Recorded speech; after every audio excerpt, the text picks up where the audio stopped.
Study IQ IAS, आपका selection हमारा mission.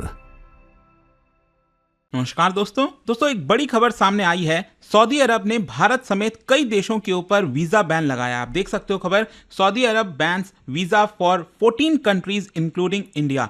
तो इसको थोड़ा सा डिटेल से समझेंगे कि ये मामला है क्या, अचानक से ऐसा क्या हुआ, सऊदी अरब ने इन देशों के ऊपर बैन लगा दिया। और ध्यान रखिएगा, ये मामला जो है वो हज से रिलेटेड है, वो सब कुछ मैं आपको बताऊंगा। चलिए आगे बढ़ते हैं, लेकिन उससे पहले आप सबको बता दूं, आप में से जो भी लोग यूपीएससी की प्रिपरेशन कर रहे हैं, स्पेशली 2027 के लिए, कल से हमारा जो लॉन्ग टर्म बैच है वो स्टार्ट हो रहा है, जिसमें आपका कंप्लीट प्रिपरेशन कराया जाता है। प्रीलिम्स, मेंस, इंटरव्यू सब कुछ घर पर आपके बुक्स भेजे जाते हैं, पर्सनल मेंटर आपको मिलता है। यूज करना है आपको ये code Ankit live to get maximum discount, और इसका लिंक कमेंट सेक्शन में दिया हुआ है। चलिए शुरुआत करते हैं। देखिए, गवर्नमेंट ऑफ सऊदी अरब ने इंपोज किया है न्यू ट्रैवल रेस्ट्रिक्शंस, और ये कहा है कि सर्टेन वीजाज 14 देशों के लिए, जिसमें बांग्लादेश, भारत, पाकिस्तान सब शामिल हैं, इनके ऊपर रेस्ट्रिक्शंस लगाया गया है। थोड़ा सा इसको बैकग्राउंड समझ लेते हैं। देखिए, सऊदी अरब, जैसा कि हम सब जानते हैं, कस्टोडियन है 2 होलीएस्ट सिटीज का इस्लाम के अंदर, जो मक्का और मदीना हम कहते हैं। और आपको पता है बहुत ज़्यादा ये मायने रखता है इस्लाम के अंदर, और इसकी वजह से क्या है कि मिलियंस ऑफ पिलग्रिम्स हर साल जाते हैं। और देखिए, इसमें 2 चीज़ें होती हैं, एक होता है उम्रा, दूसरा होता है हज। इसको भी थोड़ा सा समझ लीजिए। जो हज होता है, अक्सर आप सुनते रहते होंगे, भारत से भी मतलब हजारों की संख्या में जो है लोग हज की यात्रा पर जाते हैं हर साल। तो ये इसमें कहा गया है इस्लाम के अंदर कि अगर आपकी बॉडी ठीक ठाक है, आप फाइनेंशियली एबल्ड हैं, तो कम से कम लाइफ टाइम में एक बार आपको हज की यात्रा करनी चाहिए। तो ये ऑब्लिगेटरी हो जाता है, राइट, कंपल्सरी हो जाता है एक प्रकार का। दूसरा जो उम्रा होता है ना, ये ऑब्लिगेटरी नहीं है, ध्यान रखिएगा, ये कंपल्सरी नहीं है, ये रिकमेंडेड है कि आप जा सकते हैं और आप कितनी बार भी जा सकते हैं, राइट।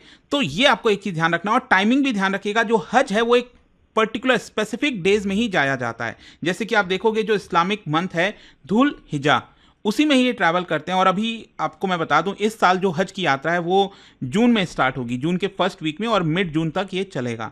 और जो उम्रा है वो आप साल में कभी भी जा सकते हैं। तो क्या है, यहां पर सऊदी अरब ने ये कहा है कि जितने भी लोग हज की यात्रा पर आएंगे, हम चाहते हैं कि उनकी सेफ्टी का ध्यान रखा जाए। मतलब सऊदी अरब क्या करता है ना, क्राउड कंट्रोल करता है। मतलब लाखों लोग आते हैं, आप सोचिए एक शॉर्ट टर्म में लाखों लोग वहां पर विजिट करते हैं, और रिलीजियस ऑर्डर मेंटेन हो, सब कुछ ठीक ठाक हो, इसलिए सऊदी अरब को काफी फिक्र होती है और उसको लॉ एंड ऑर्डर मेंटेन करना होता है। लेकिन क्या हुआ है कि यहाँ पर जो वीजा रूल्स हैं, उसमें पिछले कुछ सालों से देखा गया है कि काफी ज्यादा वॉयलेशंस हो रहा है। मतलब लोग गलत तरीके से सऊदी अरब के अंदर एंटर करते हैं और हज की यात्रा कर लेते हैं, जो कि नहीं होना चाहिए। और कहीं ना कहीं इसी को ध्यान में रखते हुए सऊदी अथॉरिटीज ने टेम्पररी बेसिस पर इन 14 देशों के लिए वीजाज जो है वो आपका बैन लगा दिया है। अब ये 14 देश कौन है, पहले मैं आपको ये बता देता हूं। ये आप देख सकते हो, Bharat, Pakistan, Bangladesh, Indonesia, Egypt, Sudan, Jordan, Iraq, Ethiopia, Nigeria, Algeria, Tunisia, Yemen और मोरक्को। और ये सभी देश अगर आप देखोगे तो ये लार्ज मुस्लिम मेजॉरिटी नेशंस है। हाँ, मतलब भारत में भी आपको पता है काफ़ी ज़्यादा मुस्लिम्स हैं, जैसे कि इंडोनेशिया सबसे बड़ा मुस्लिम होते हैं, मुस्लिम कंट्री है, और उसके बाद सेकंड नंबर पर मुस्लिम पॉपुलेशन में भारत आता है, राइट। तो पाकिस्तान, बांग्लादेश, तो यहाँ से बहुत सारे लोग जो हैं उम्रा और हज की यात्रा के लिए जाते हैं। अब क्वेश्चन ये है कि कौन से वीज़ा सस्पेंड किए गए। आप देख सकते हो टेम्पररी बेसिस पर जो उम्रा वाला वीज़ा है, मैंने आपको बताया ना, यहाँ पर जो उम्रा होता है आप साल में कभी भी जा सकते हो, तो ये वाले पे जो वीज़ा जाते थे, इसको अभी के लिए बैन कर दिया गया है। बिजनेस विजिट वीज़ा, इस पर भी बैन लगाया गया है, और फैमिली विजिट वीज़ा, इसके ऊपर, इन तीनों वीज़ाज के ऊपर बैन लगा दिया गया है। किस वीज़ा पर बैन नहीं है? हज स्पेसिफिक वीज़ा। जैसे क्या होता है ना, भारत में देखोगे गवर्नमेंट कोटा के थ्रू जो है हज स्पेसिफिक वीज़ा जारी किया जाता है और लोग जाते हैं, ट्रैवल करते हैं। क्या होता है ना, सऊदी अरब हर एक देश को अलॉट करता है कि आपके देश से इतने व्यक्ति जो है हज की यात्रा पर आ सकते हैं, और फिर यहाँ पर वो जो देश है वो अपने लोगों को वो वीज़ा बांटता है। तो यहाँ पर जो डिप्लोमेटिक और ऑफिशियल वीज़ा है वो तो रहेगा ही रहेगा, ऑब्वियस सी बात है, डिप्लोमेटिक कनेक्शन बना रहे दोनों देश के बीच में, और जो रेसिडेंसी वीज़ा है वो आपका है। तो ये तीनों वीज़ा आपका बैन नहीं है, लेकिन ऊपर वाले जो 3 वीज़ा हैं जिसमें बहुत से लोग जाते हैं वो बैन लगाया। अब क्वेश्चन ये है कि बैन क्यों लगाया।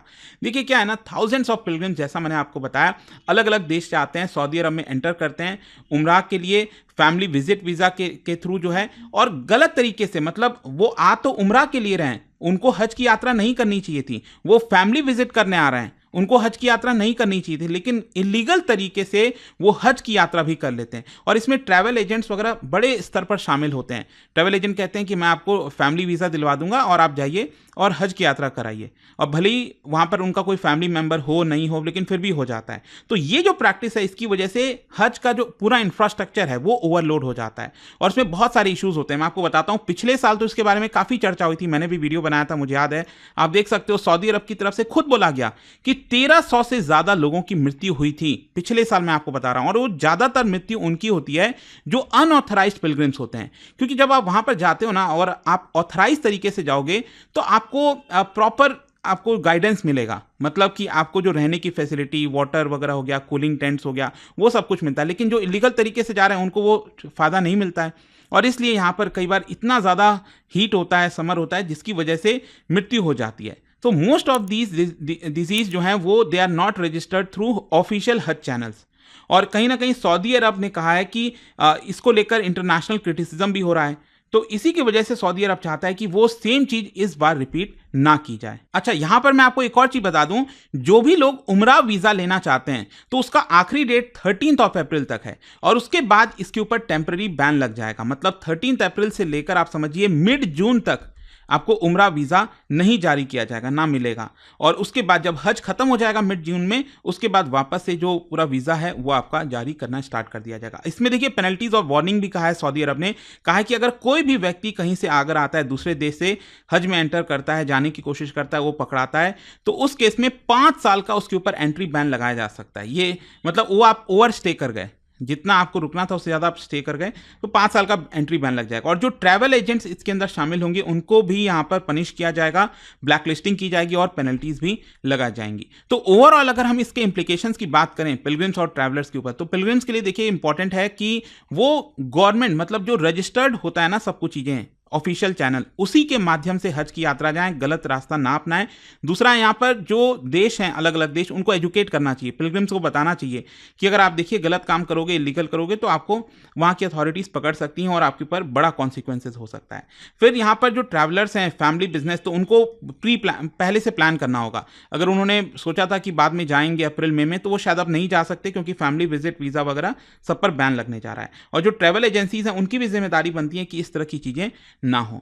तो ये पूरा मामला है, और इसके बारे में जो भी चर्चा हो रही थी कि सऊदी अरब ने वीजा बैन लगाया, आई होप आपको समझ में आ गया होगा कि इसके पीछे का कारण क्या है। और जाने से पहले आप सबके लिए एक इंटरेस्टिंग क्वेश्चन, क्या बता सकते हो सऊदी अरब से रिलेटेड यहाँ पर 3 स्टेटमेंट दिया गया उसके जियोपॉलिटिकल रोल को लेकर, और आपको बताना है कौन सा करेक्ट है। इसका राइट आंसर आप सब जानते हैं, मेरे इंस्टाग्राम पर तो मिलेगा ही, वहां पर अगर आप नहीं हो कोई बात नहीं, टेलीग्राम से ले सकते हैं इसका सही उत्तर। और जैसा मैंने आपको बताया, अगर आप यूपीएससी की तैयारी कर रहे हैं, हमारे जो बैचेस हैं उसको अवेल कर सकते हैं by using this code Ankit live to get maximum discount.